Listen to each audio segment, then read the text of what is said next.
perempuan di kelasnya? Yes. Ya Allah. Iya, iya, iya.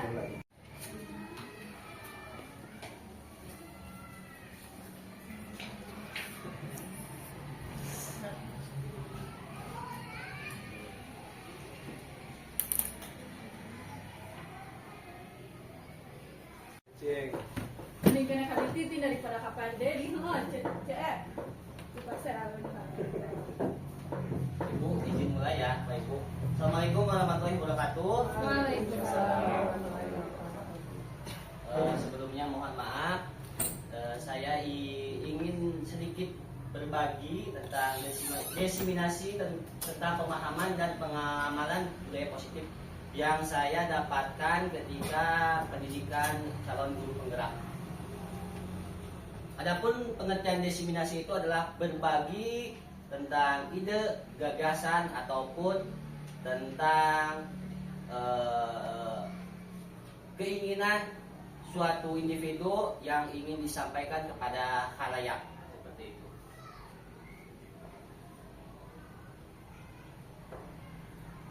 Ya.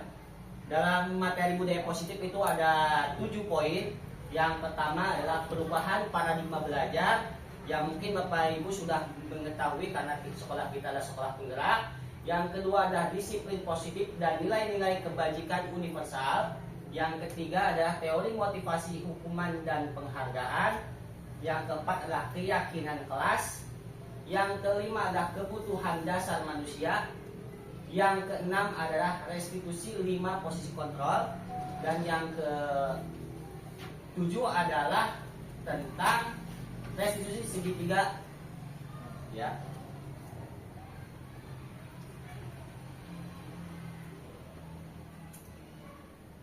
Nah, adapun tujuan pendidikan, mungkin Bapak Ibu juga sudah tahu bahwa menurut Ki Hajar Dewantara yaitu tujuan pendidikan adalah menuntut segala kodrat yang ada pada anak-anak.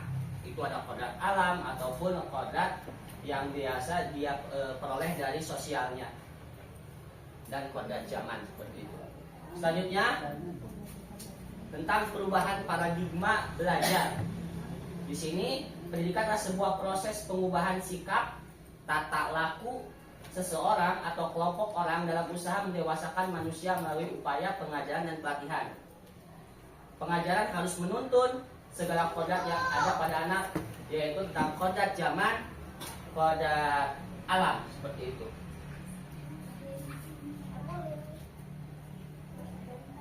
Adapun perubahan paradigma belajar, yang pertama adalah membangun budaya positif sekolah, dapat menyediakan lingkungan yang positif, aman, nyaman, agar siswa mampu berpikir, bertindak, dan menciptakan dengan mereka mandiri bertanggung jawab. Yang selanjutnya adalah disiplin sangat berkaitan dengan kontrol guru terhadap siswa. Jadi Bapak Ibu di sini sangat-sangat berperan penting dalam membuat peserta didik itu berperilaku baik ataupun berperilaku kurang baik, seperti itu.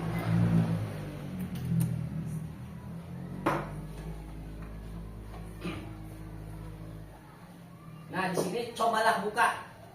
Anda dan teman Anda akan melakukan kegiatan cobalah buka. Anda adalah A. Tugas Anda adalah mengepalkan salah satu tangan. Ya, coba Bapak Ibu mengepalkan salah satu tangan. Selanjutnya, coba Anda bayangkan bahwa Anda menyimpan sesuatu yang sangat berharga di dalam kepalan tangan Anda. Anda perlu menjaga benda tersebut sekuat tenaga, karena begitu pentingnya untuk kehidupan Anda. Selanjutnya, tugas B, rekan Anda adalah mencoba dengan segala cara untuk membuka kepalan tangan Anda. Teman Anda boleh membujuk, menghardik, mengintimidasi, memarahi, menggoda, menggelitik, bahkan menawari Anda uang agar bersedia membuka kepalan Anda.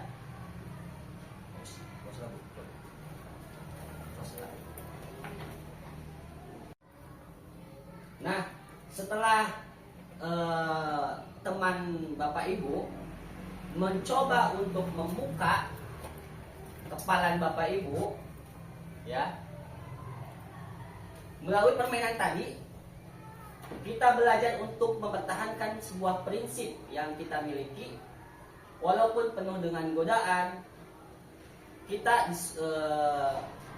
berupaya untuk memegang teguh apa yang menjadi keyakinan kita, yang akan tetap dipertahankan demi juga budaya positif. Akan bisa dilakukan kalau seorang guru bisa konsisten memberikan contoh positif kepada murid dan lingkungan sekolah. Nah, menurut Dr. William, itu ada beberapa hal yang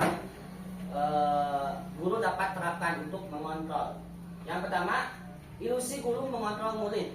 Yang kedua, ilusi bahwa semua penguatan positif efektif dan bermanfaat. Yang ketiga adalah ilusi bahwa kritik dan membuat orang merasa bersalah dapat menguatkan karakter. Dan yang keempat adalah ilusi bahwa orang dewasa memiliki hak memaksa. Ini menurut Dr. William.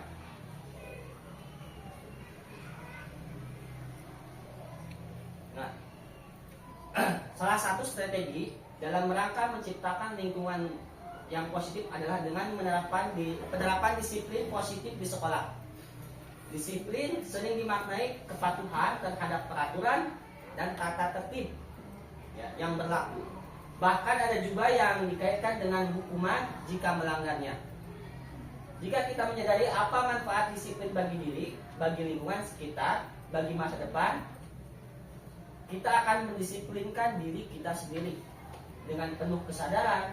Namun jika kita tidak dapat mampu mendisiplinkan diri kita sendiri, maka butuh orang lain sebagai motivator untuk menanamkan kedisiplinan.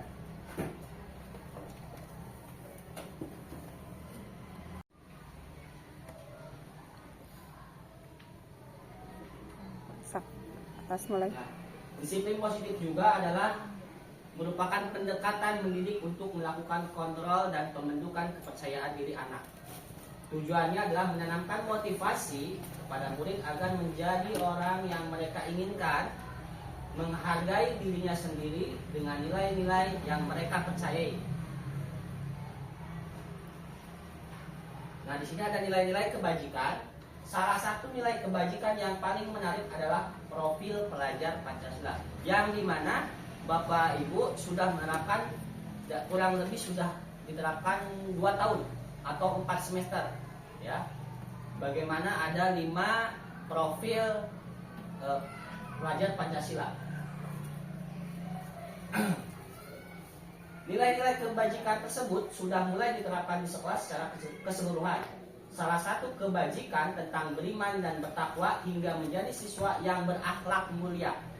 Untuk mencapai beriman dan bertakwa haruslah ada kegiatan yang terkontrol dan berkesinambungan. Seperti halnya kegiatan yang sudah kita lakukan, yaitu adalah setiap hari Jumat tentang membaca Yasin bersama. Salah satu strateginya dengan buku prestasi. Buku prestasi tersebut berisi daftar melaksanakan kegiatan sholat, kegiatan belajar, dan kegiatan positif lainnya yang dilaksanakan oleh siswa. Seperti itu.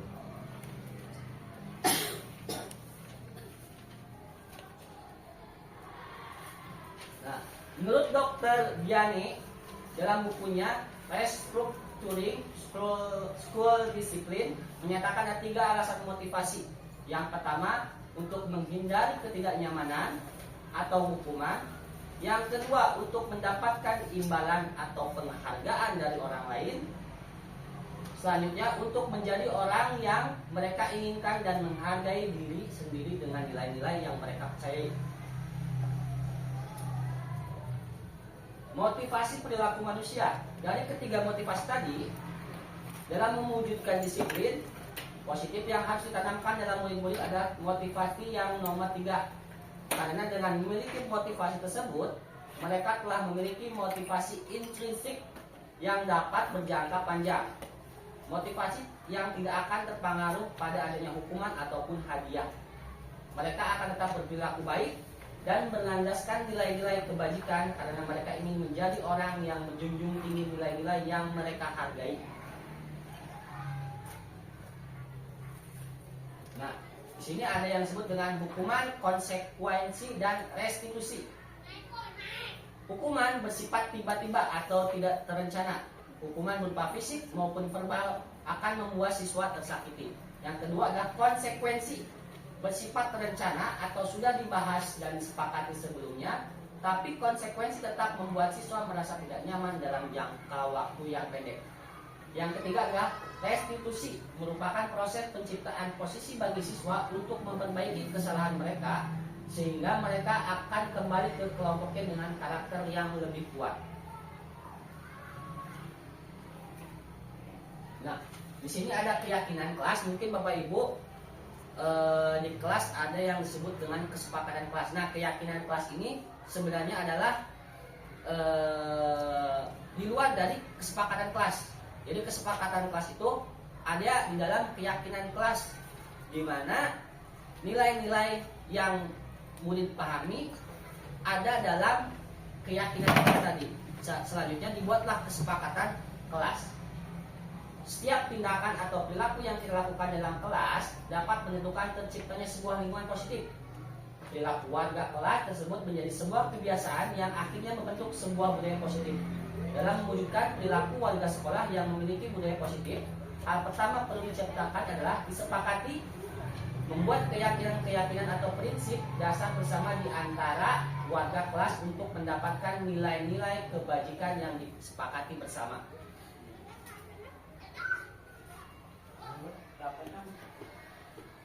Selanjutnya, mengapa keyakinan kelas tidak peraturan kelas saja? Ya, jadi yang kita ketahui sebelumnya bahwa yang diterapkan di kelas adalah peraturan kelas. Bagaimana siswa tidak boleh A, siswa tidak boleh C, siswa tidak boleh Z, siswa tidak boleh D. Ya. Suatu keyakinan akan lebih memotivasi seseorang dalam atau memotivasi secara intrinsik. Seseorang akan lebih tergerak dan bersemangat untuk menjalankan keyakinannya daripada hanya sekedar mengikuti serangkaian peraturan yang mengatur mereka harus berperilaku seperti ini. Begitu yang membuat ketidaknyamanan dan keterpaksaan. Ya. Berikut adalah cara pembuatan keyakinan kelas menurut Gosen. Suatu keyakinan akan lebih memotivasi seseorang dari dalam intrinsik. Seseorang akan lebih bersemangat untuk menjalankan keyakinannya daripada sekedar mengikuti serangkaian peraturan. Pembentuk keyakinan kelas ada beberapa poin. Yang pertama, keyakinan kelas hendaklah bersifat lebih abstrak. Keyakinan kelas dituliskan berupa pernyataan universal. Selanjutnya, pernyataan keyakinan kelas senantiasa dibuat dalam bentuk positif. Dan yang keempat adalah keyakinan kelas hendaknya tidak terlalu banyak sehingga mudah diingat dan dipahami oleh semua warga kelas. Selanjutnya, keyakinan kelas sebaiknya sesuatu yang dapat diterapkan di lingkungan sekolah. Dan semua warga kelas hendaknya ikut berkontribusi dalam pembuatan keyakinan kelas lewat kegiatan curah pendapat. Selanjutnya, bersedia meninjau kembali keyakinan kelas dari waktu ke waktu.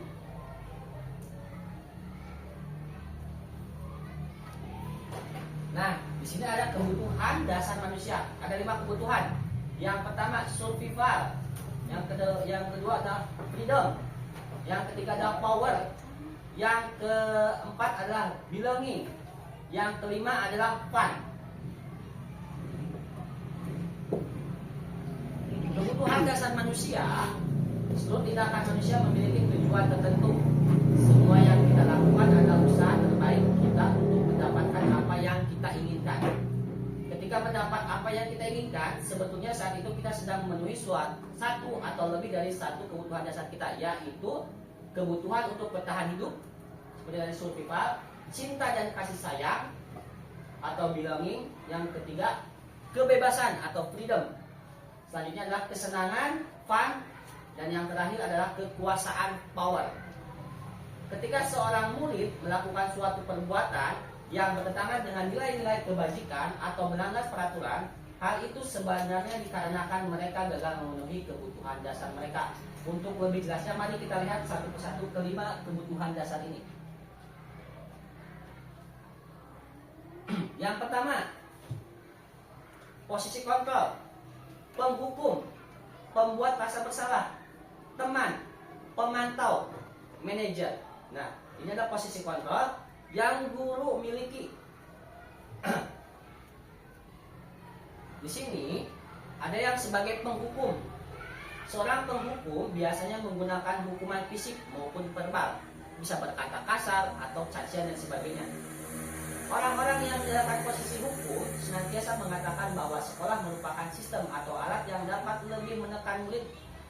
Untuk lebih dalam lagi, guru-guru menerapkan posisi penghukum akan berkata, patuhi aturan saya atau awas. Jadi biasanya itu mengancam bentuknya. Di sini juga dijelaskan bahwa kamu selalu saja salah.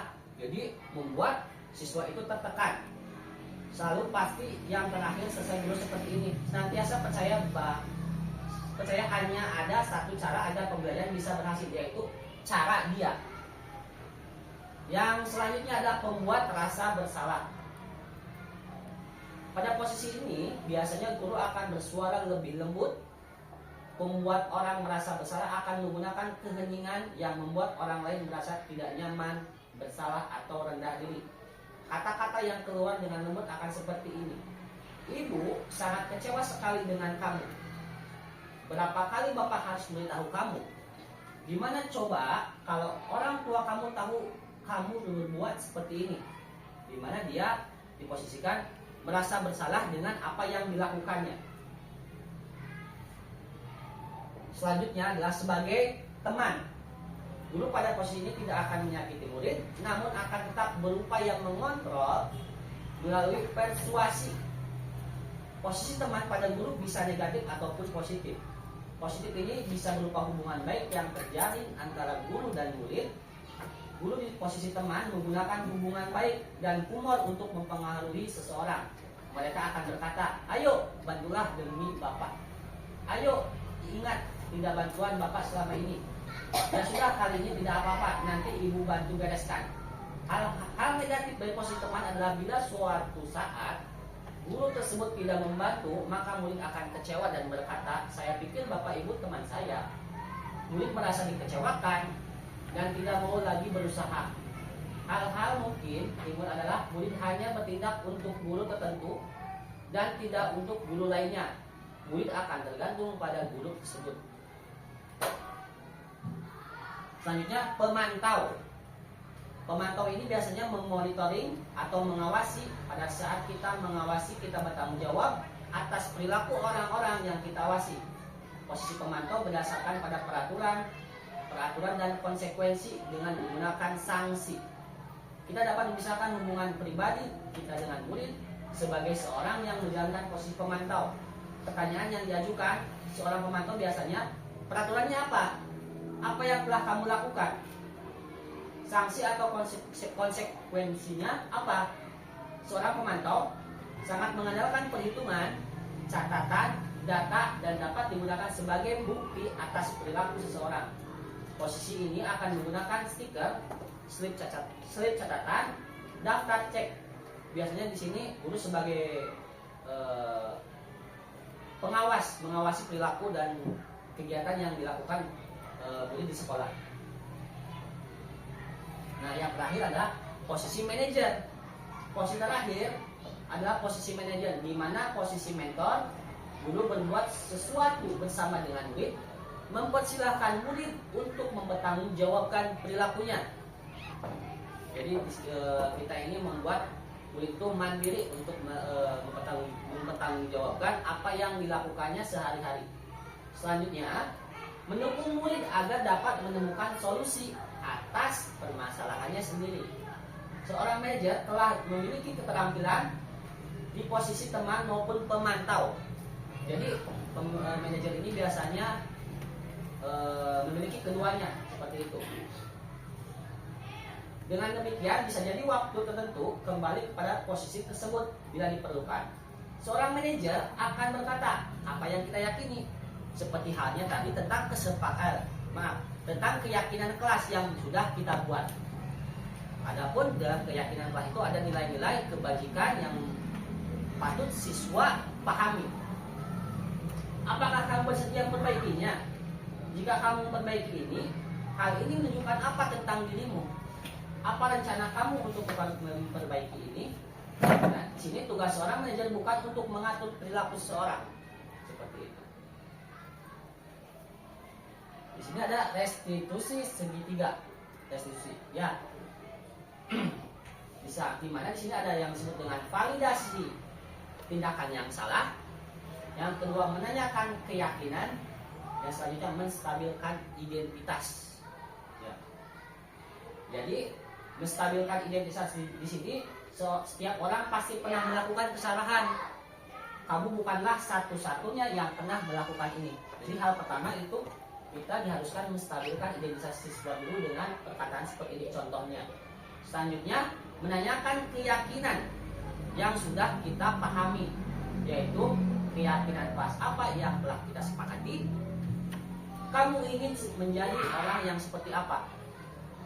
Dan yang terakhir, yang ketiga adalah validasi tindakan yang salah. Di mana di sini contohnya adalah kamu tentu punya alasan mengapa melakukan itu. Jadi kita menanyakan alasan kenapa siswa bisa melakukan hal seperti itu. Selanjutnya, adakah cara yang lebih efektif untuk mendapatkan apa yang kamu butuhkan? Nah, dalam ini untuk pelaksanaan dalam segitiga restitusi. Segitiga restitusi sebuah cara menanamkan disiplin positif pada diri. Restitusi adalah proses menciptakan kondisi bagi murid untuk memperbaiki kesalahannya. Jadi kita di sini berusaha untuk memperbaiki dan menyadarkan siswa tentang apa yang dilakukannya, sehingga mereka bisa kembali pada kelompok mereka dengan karakter yang lebih kuat. Restitusi juga adalah proses kolaboratif yang mengajarkan murid untuk mencari solusi untuk masalah dan membantu murid berpikir tentang orang seperti apa yang mereka inginkan dan bagaimana mereka harus memperlakukan orang lain. Di sini restitusi juga membantu murid memiliki tujuan, disiplin positif dan memulihkan dirinya setelah berbuat salah. Selanjutnya, penekanan bukanlah pada bagian berperilaku untuk menyenangkan orang lain atau menghindari ketidaknyamanan. Namun tujuannya adalah menjadi orang yang menghargai nilai-nilai kebajikan yang mereka percayai pada keyakinan yang mereka sudah buat bersama-sama. Sebelumnya, kita telah belajar tentang teori kontrol bahwa pada dasarnya kita memiliki motivasi intrinsik. Melalui restitusi, ketika murid berbuat salah, guru akan menanggapi dengan cara yang memungkinkan murid untuk membuat evaluasi tentang apa yang dapat mereka lakukan untuk memperbaiki kesalahan mereka dan mendapatkan kembali harga dirinya. Restitusi menguntungkan korban, tetapi juga menguntungkan orang yang telah berbuat salah. Ini sesuai dengan prinsip dari teori kontrol William. Nah, di bawah ini ciri-ciri restitusi yang membedakannya dengan program disiplin yang lainnya. Yang pertama adalah restitusi bukan untuk menebus kesalahan, namun untuk belajar dari kesalahan. Selanjutnya, restitusi untuk memperbaiki hubungan.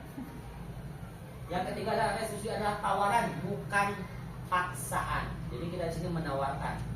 Yang terakhir adalah restitusi menuntut untuk melihat ke dalam diri. Ya, restitusi mencari kebutuhan dasar yang mendasari tindakan. Restitusi diri adalah cara yang paling baik untuk menguatkan. Selanjutnya, restitusi fokus pada karakter bukan tindakannya. Restitusi mengembalikan murid yang berbuat salah pada kelompoknya. Ya, terima kasih. Nah, jadi Bapak Ibu,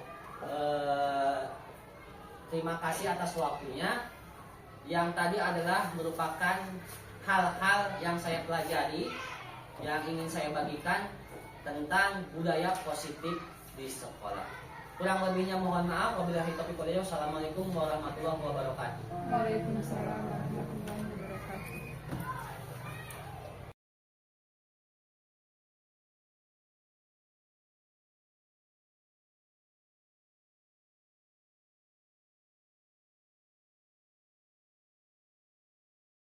Warahmatullahi wabarakatuh.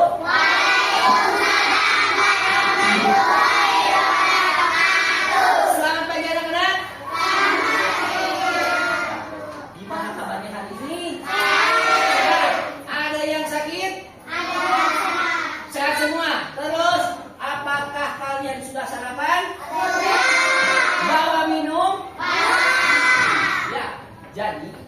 hari ini kita akan membuat keyakinan kelas. Keyakinan kelas itu seperti halnya peraturan kelas. Pak, bedanya apa peraturan sama keyakinan kelas? Kalau keyakinan itu kita sepakati bersama, Bapak dengan kalian, kalian dengan teman kalian saling berdiskusi tentang apa yang disepakati di kelas. Contohnya, Ian dan Raffi berdiskusi tentang keyakinan. Contohnya seperti ini. Siswa kelas 2 itu harus saling menghormati sesama teman. Satu contohnya, Pak, kalau seperti ini boleh nggak? Jangan memukul teman. Nah, jangan memukul teman itu kata atau kalimat negatif. Pak, kenapa negatif? Karena ya, kata jangan ini tidak boleh digunakan. Kata jangan ini tidak boleh digunakan, diganti dengan kata lah. Contoh, jangan memukul teman, diganti sesama teman harus saling baik, menjaga sesama teman harus saling menolong.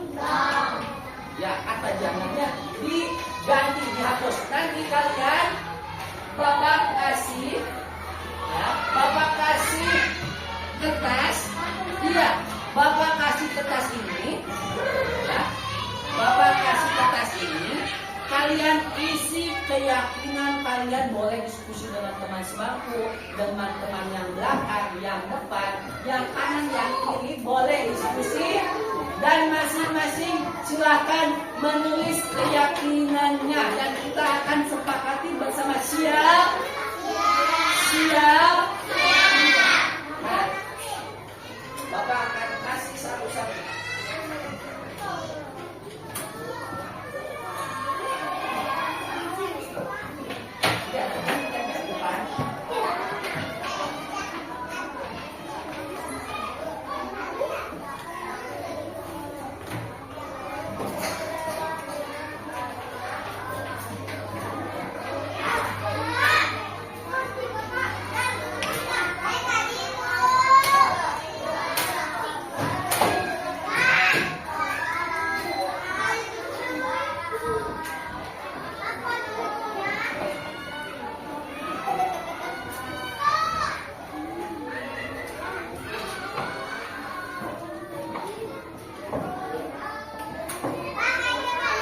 Sebentar ya, Bapak akan balikan dulu.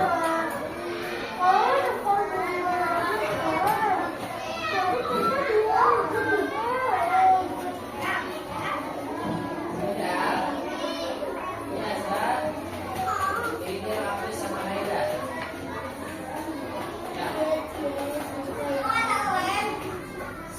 Kita mulai menulis keyakinan kelas, dimulai dari sekarang. Silahkan boleh diskusi dengan temannya. Ya, silahkan.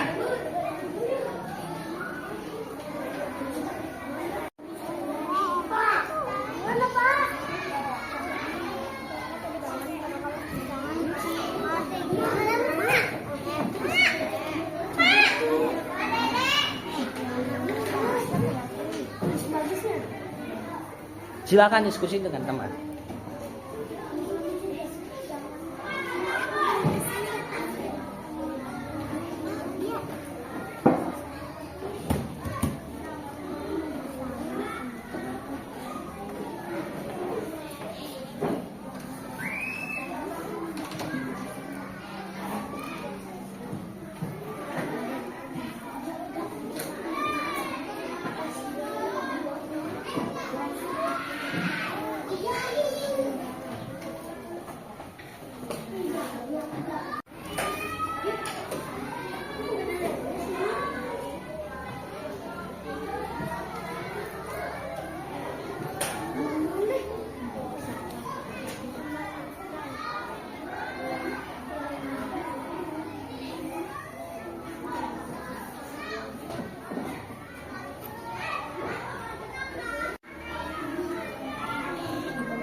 Ya, bagus.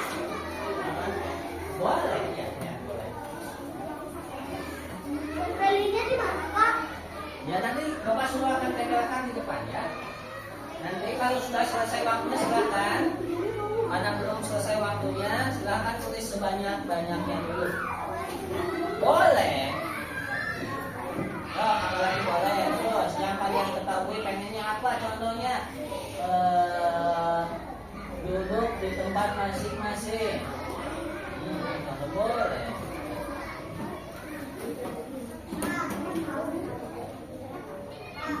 Bagus. Ya, Pak. Sudah selesai semua? Belum? Ya, silakan. Boleh. Kalau sudah dirasa cukup, boleh nanti tempelkan di depan. Ya, tempelkan di depan, tapi jangan terburu-buru. Silakan yang sudah boleh tempelkan di depan. Nah, sini. Tempel di sini. Enggak apa-apa kok. Semampunya.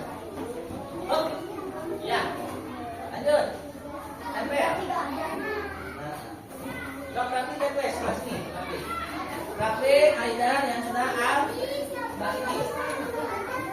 Ya, sok sini. Ya. Nah, coba.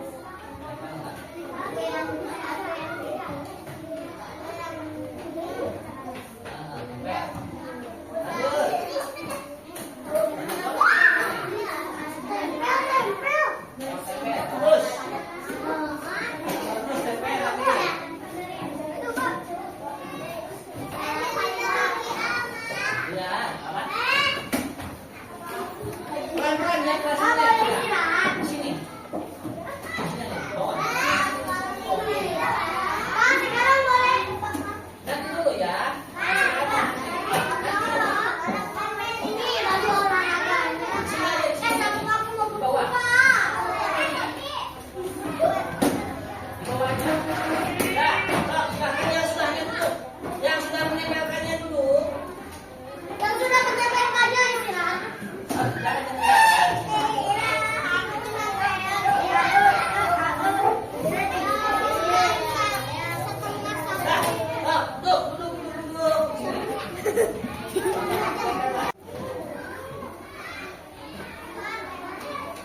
Ya, sudah ditempel semua.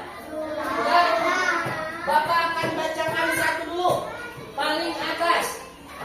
Di sini sesama teman harus saling menolong. Semangat? Bagus. Selanjutnya, tidak boleh memukul teman. Ini ada kata tidak boleh. Tidak boleh pilihan, jangan digunakan. Kita ganti yang bagusnya apa? Bersama teman harus saling menghormati atau menjaga, melindungi. Jadi kata tidak boleh memukul saling temannya kita ganti dengan sesama teman harus saling menjaga dan saling menghormati. Selanjutnya ada apa lagi? Berdoa sebelum belajar, setuju? Semangat. Bagus. Harus melaksanakan piket. Jadi kita ganti, harusnya hilangkan melaksanakan piket. Semuanya suka melaksanakan piket? Bagus. Selanjutnya Bapak bacakan lagi di sini. Sesama teman harus saling menolong. Suka menolong? Nah, bagus. Selanjutnya menghormati teman dan guru. Semangat. Bukan hanya Bapak aja atau Bu Devi saja. Ada Bu Ipa, ada Pak Dedi, ada Pak Baya, ada Bu Siska, ada Bu Eti, ada Bu Kim, ada Pak Mantri. Semuanya kita harus saling menghormati. Oke, bisa? Bagus. Selanjutnya Bapak akan bacakan lagi. Berdoa sudah tadi. Menghormati dulu sudah. Menghormati teman sudah ya. Selanjutnya melaksanakan piket, belajar, berdoa, saling menolong, sopan santun dengan keluarga. Ya, ada 5 S. Senyum, coba senyum kalian. Sapa, coba sapa kayak gimana? Halo Rafli, halo Adam, halo Al. Sapa salam itu contohnya kayak gimana? Assalamualaikum. Selanjutnya sopan santun. Sopan santun itu berarti kalau ada orang tua, ada yang lebih tua, kita harus menghormati. Bisa? Iya. Ya. Menghormati kakak kelas, pintar menghormati kakak kelas. Di sini siapa nih? Berdoa sebelum pulang, bagus. Berdoa sebelum pulang, sepakat? Selanjutnya menghormati teman, sopan santun, membuang sampah. Iya bagus, membuang sampah pada tempat makan, minum di luar. Sepakat? Nah, yang terakhir, yang Bapak juga harus patuhi. Karena kan ini kesepakatan bersama, bukan hanya kalian dengan teman kalian, tapi juga dengan Bapak. Bapak juga kalau lupa membuang sampah pada tempatnya harus ditegur. Contohnya Rafli, Pak Dede jangan buang sampah pada tempatnya, nanti kotor. Pak Dede sekarang jamnya bahasa Sunda. Nanti sesuatu itu kalian boleh bicarakan. Contohnya Bu Revi sekarang pelajaran matematika. Jadi saling mengingat. Ya, untuk hari ini Bapak ucapkan terima kasih. Ya, kita sepakati bersama. Kita akan buat kesepakatan kelasnya dan kita akan tempel. Kurang lebihnya mohon maaf. Wabillahi taufiq wal hidayah. Assalamualaikum warahmatullahi wabarakatuh.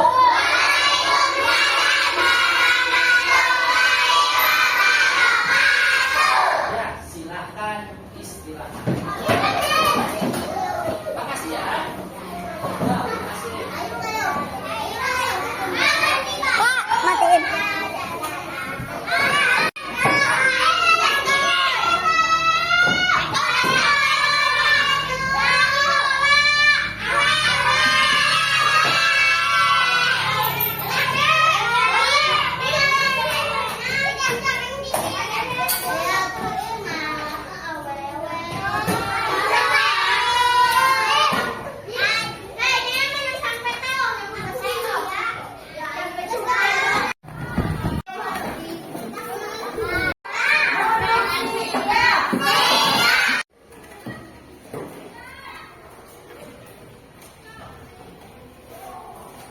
Erika gimana kabarnya? Baik ya. Erika tahu nggak kenapa Erika mau panggil di sini? Erika tadi pagi kan Erika masuk kelas ya. Erika tadi pagi masuk kelas. Bapak ingin bertanya tadi pagi Erika berangkat dari rumah jam berapa? Jam 7.30. Di sini jam masuk sekolah di sini jam berapa? Jam 7.15. Jam 7.15. Jadi Erika sudah telat 15 menit. Ya. Bapak panggil Erika ke sini bukan mencari siapa yang salah dan siapa yang benar. Bapak di sini untuk membantu Erika mencari solusi bersama-sama supaya Erika besok hari atau untuk selanjutnya Erika tidak kesiangan lagi. Bapak ingin bertanya, Erika tadi pagi berangkat ke sekolah jam berapa? Jam 7.30. Di sekolah di sini masuk sekolahnya jam berapa? 7.15 ya. Jadi Erika sudah telat 15 menit. Nah, Bapak tahu setiap manusia pasti memiliki kesalahan. Seperti Bapak dulu, Bapak juga pernah berangkat sekolah kesiangan ataupun melakukan kesalahan lainnya. Jadi Erika jangan takut ketika Erika melakukan kesalahan, jangan takut untuk memperbaiki kesalahan tersebut. Ya, Erika, Bapak ingin tanya, kenapa Erlita sampai berangkatnya kesiangan? Oh, semalamnya habis nonton TV dan main HP. Jadi Erlita bangunnya kesiangan ya. Erlita masih ingat enggak keyakinan kelas kita? Yang pertama apa coba? Berdoa. Nah, yang kedua melaksanakan piket. Yang ketiga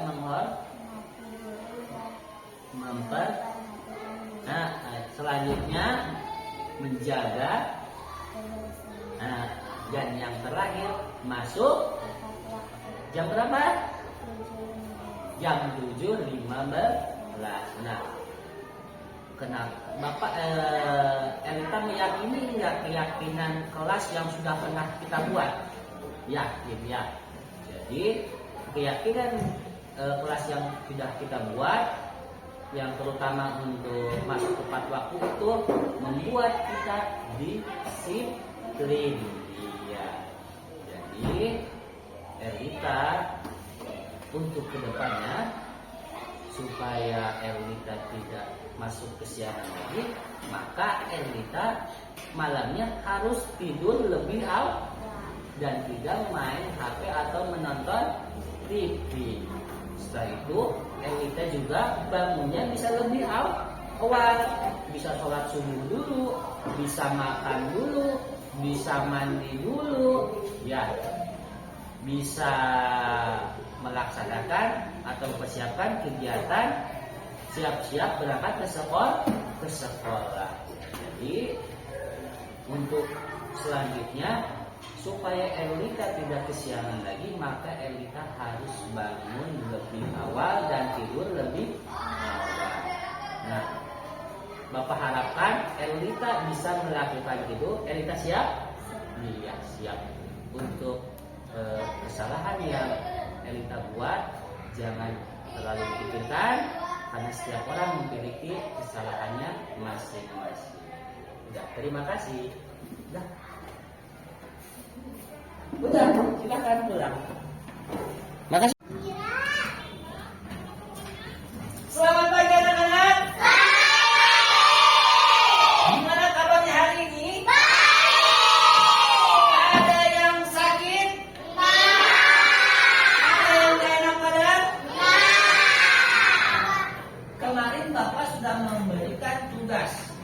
Tugasnya tentang Pancasila. Ya. Banyak berapa soal? Ada 5 soal. Sudah dikerjakan semuanya? Cung yang sudah. Yang belum, ngacung. Siapa angkat tangannya? Yang belum. Nah, yang belum adalah Rafli. Rafli kenapa belum mengerjakan tugas? Lupa? Semalam kenapa mengerjain? Ketiduran ya. Jadi setiap hari itu kita harus mengecek tugas yang sudah diberikan. Gimana Raffi, sehat? Raffi, kenapa pada hari ini aku tidak mengerjakan tugas? Lupa karena ketiduran. Pada waktu sore hari Raffi kemana? Main. Kenapa nggak mengerjakan tugas ketika sore hari? Bapak tahu setiap orang pasti melakukan sebuah kesalahan. Ya, Raffi juga, Bapak percaya Raffi juga mampu memperbaiki itu. Ya, Raffi masih ingat enggak keyakinan kelas yang sudah kita buat? Masih. Coba yang pertama apa? Menghormati teman.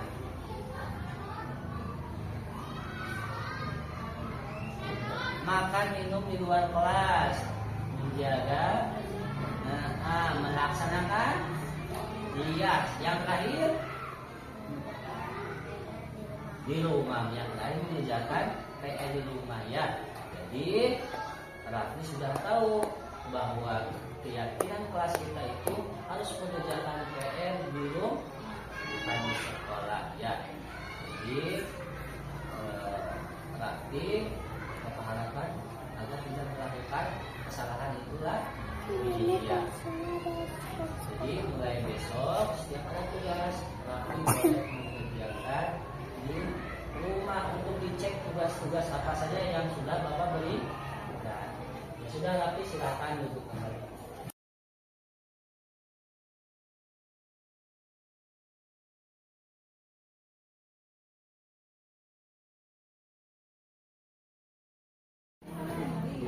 Assalamualaikum warahmatullahi wabarakatuh. Perkenalkan nama saya Pringgabaya, guru kelas 1 di SDN 2 Babakan Rema. Pada kesempatan ini saya akan memberikan testimoni mengenai keyakinan kelas dalam penerapan budaya positif. Keyakinan kelas sangat penting sekali sebelum belajar mengajar dilakukan. Tujuannya agar tercipta kenyamanan peserta didik melalui penerapan budaya positif. Dengan membuat keyakinan kelas dapat membantu proses pembentukan karakter peserta didik sehingga peserta didik dapat mempunyai kesadaran yang kuat dalam kedisiplinan dan kebiasaan-kebiasaan positif yang dilakukan dengan membuat keyakinan kelas dan sosialisasi yang sudah diterapkan oleh Bapak Dede Adrian sebagai calon guru penggerak yang telah menggerakkan ekosistem positif di sekolah khususnya di SDN Babakan Rema dapat menumbuhkan kesadaran peserta didik akan kebiasaan-kebiasaan positif dan terciptanya budaya positif sehingga peserta didik merasa nyaman tanpa adanya hukuman yang akan menyakiti dirinya. Saya berharap semoga budaya positif berjalan dengan efektif dan dapat menumbuhkan kesadaran terhadap diri. Sekian testimoni dari saya. Wassalamualaikum warahmatullahi wabarakatuh. Assalamualaikum warahmatullahi wabarakatuh. Perkenalkan, nama saya Repi Ernapanbara, guru kelas 2 di SDN 2 Babakan Rema. Pada kesempatan ini saya akan memberikan testimoni mengenai keyakinan kelas dalam penerapan budaya positif. Keyakinan kelas sangat penting sekali sebelum belajar mengajar dilakukan. Tujuannya agar tercipta kenyamanan peserta didik melalui penerapan budaya positif. Dengan membuat keyakinan kelas dapat membantu proses pembentukan karakter peserta didik sehingga peserta didik dapat mempunyai kesadaran yang kuat dalam kedisiplinan. Kebiasaan-kebiasaan positif yang dilakukan dengan membuat keyakinan kelas dan sosialisasi yang sudah diterapkan oleh Bapak Dede Adrian sebagai calon guru penggerak yang telah menggerakkan ekosistem positif di sekolah khususnya di SDN 2 Babakan Rema dapat menumbuhkan kesadaran peserta didik akan kebiasaan-kebiasaan positif dan terciptanya budaya positif sehingga peserta didik merasa nyaman tanpa adanya hukuman yang akan menyakitinya. Saya berharap semoga budaya positif berjalan dengan efektif dan dapat menumbuhkan kesadaran terhadap diri sendiri. Sekian testimoni dari saya. Wassalamualaikum warahmatullahi wabarakatuh.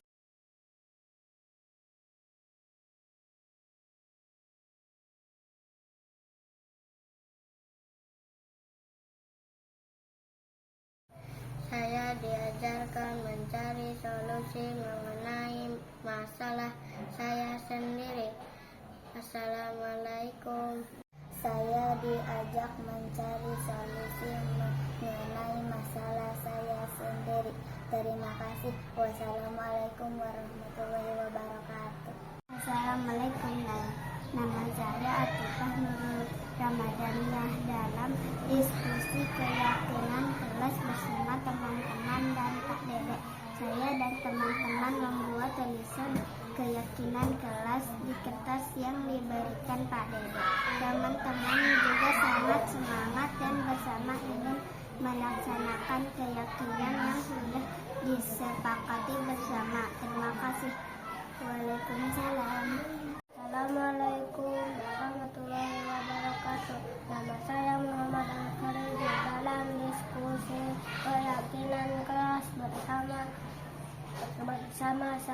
teman-teman dan Pak Dede, saya dan teman-teman membuat tulisan keyakinan kelas di kertas yang diberikan Pak Dede. Teman-teman juga sangat semangat dan bersama-sama ingin melaksanakan merupakan keyakinan dan sudah disepakati bersama-sama. Terima kasih. Assalamualaikum warahmatullahi wabarakatuh.